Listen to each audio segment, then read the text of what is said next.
Good morning, friends. Welcome to Dr. Seema's Med Talks in this morning. बहुत सुंदर सुबह है. Have a wonderful day. Have a blessed day. A very happy morning to all of you. So let's begin with our video. तो आज हम GRD के second part पे आते हैं.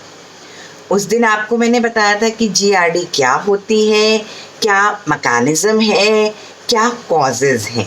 तो आज थोड़ा सा इसकी सिम्टोमेटोलॉजी के बारे में पहले डिस्कस कर लेते हैं, यानी कि जो मरीज़ है वो किस तरीके से प्रेजेंट करेगा, क्या साइंस एंड सिम्टम्स मरीज़ के होंगे.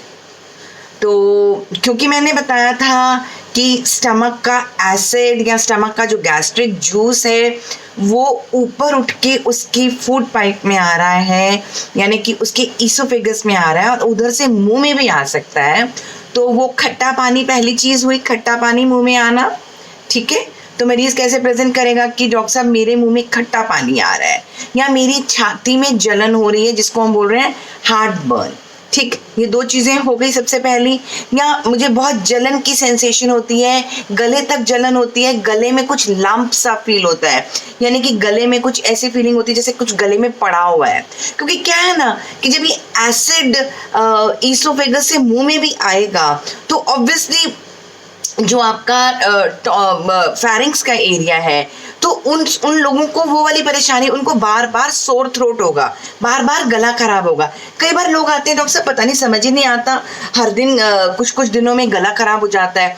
तो उसके पीछे एक कॉज ये भी हो सकता है कहीं आपको एसिड रिफ्लक्स तो नहीं हो रहा, क्योंकि अगर एसिड रिफ्लक्स हो रहा है तो भी आपको सोर थ्रोट बार बार होगा. आप क्या करते हैं, गला खराब हो गया, चलिए जी फिर से एक एंटीबायोटिक स्टार्ट कर दी, या किसी ENT के पास चले गए, है ना. नहीं तो नहीं भी गए किसी डॉक्टर के पास, क्योंकि डॉक्टर के पास जाएंगे तो वो तो आपको कुछ समझा देंगे. आप नहीं गए, आपको लगा कि अच्छा पिछली बार डॉक्टर सीमा ने एजिथ्रोमाइसिन स्टार्ट करी थी तो लेट मी स्टार्ट विद, तो आप उस चीज़ को और बढ़ाएंगे, because you don't need any antibiotic.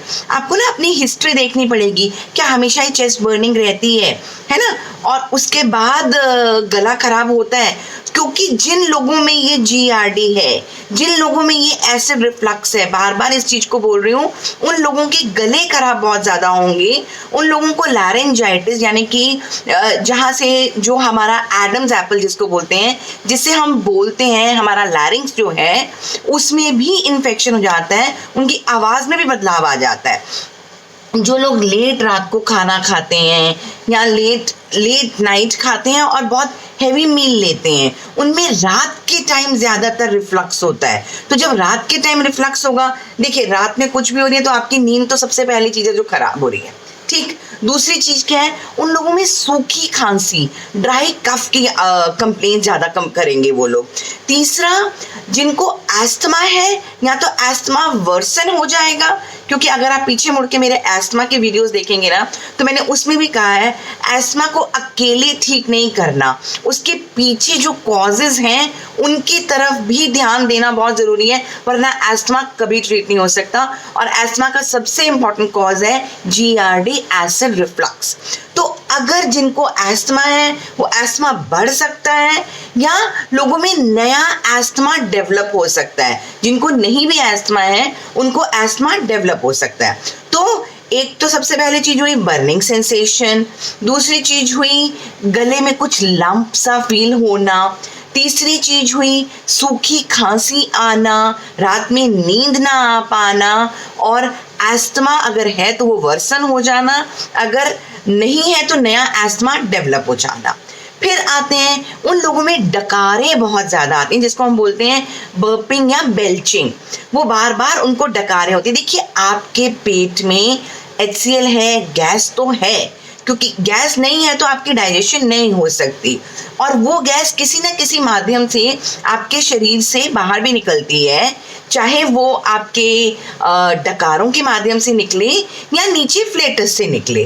तो वो अगर इतना थोड़ा निकलना एक अमाउंट तक होना दैट इज नॉर्मल, मतलब उतनी तो एक नॉर्मल व्यक्ति को होती है, लेकिन उससे ज़्यादा अगर आपको बार बार बेल्चिंग हो रही है, बार बार डकारें आ रही हैं और खाना खाने की इमीडिएटली बाद आपको जलन शुरू हो रही है, तो ये सारे जो सिम्टम्स हैं, ये सारे जो साइंस एंड सिम्टम्स हैं, ये आपके GERD के हैं। इसके अलावा क्या होगा? नॉजिया, उल्टी की फीलिंग, या कुछ लोगों को वॉमिटिंग भी हो जाएगी। अच्छा, उसके अलावा क्या होगा कि स्वॉलोइंग में डिफिकल्टी, जिसको कहते हैं डिस्फेजिया। क्यों स्वॉलोइंग में डिफिकल्टी होगी? आफ्टर ऑल एक एसिड ही तो है जो ऊपर जा रहा है। मैंने क्या बोला था पिछले वीडियो में कि जब एसिड आपके ईसोफेगस में जा रहा है तो ईसोफेगस की लाइनिंग को भी वो खराब कर रहा है, उसको तहस नहस कर रहा है। आप एसिड से अपने फर्श को भी साफ करते हैं तो आपको मालूम है ना क्या होता है उसमें। तो इस तरीके से भले ये उतना इंटेंसिटी वाला एसिड नहीं है, लेकिन है तो एसिड। जब ये आपके शरीर में ऊपर जा रहा है तो आपके फूड पाइप, आपके ईसोफेगस की जो लाइनिंग है उसको पूरी तरीके से तोड़ देगा, इरोड कर देगा और उसमें अल्सर भी बना सकता है। अगर अल्सर बन गया तो ऑब्वियसली आपको खाना खाने में डिफिकल्टी होगी। आप खाना खाएंगे तो दर्द होगा उस जगह पे, तो आप क्या करेंगे? कम खाएंगे। तो ऐसे लोगों में क्या होता है? डिस्फेजिया, पहली चीज खाने में डिफिकल्टी, दूसरी चीज ओडाइनोफेजिया। ओडाइनोफेजिया का मतलब जब आप खाना खा रहे हैं तो आपको दर्द हो रही है स्वॉलोइंग के दौरान। तीसरी चीज, आप खाना कम कर देंगे क्योंकि आपको एक डर पड़ जाएगा कि मैं खाऊंगा या मैं खाऊंगी तो मुझे दर्द होगा, तो आपका वेट लॉस भी हो जाएगा। ठीक है, तो बेल्चिंग हो गई, चेस्ट बर्न हो गया, एनोरेक्सिया हो गया कि आपको भूख भी कम लग रही है, डिस्फेजिया हो गया, स्वॉलिंग में डिफिकल्टी हो गई, ओडाइनोफेजिया हो गया कि स्वॉलिंग के तहत आपके दर्द हो रही है छाती में, आपके थ्रोट में एक लंप जैसी फीलिंग हो गई। तो ये सारे जो साइंस एंड सिम्टम्स हैं ये GERD के मरीजों में पाए जाते हैं।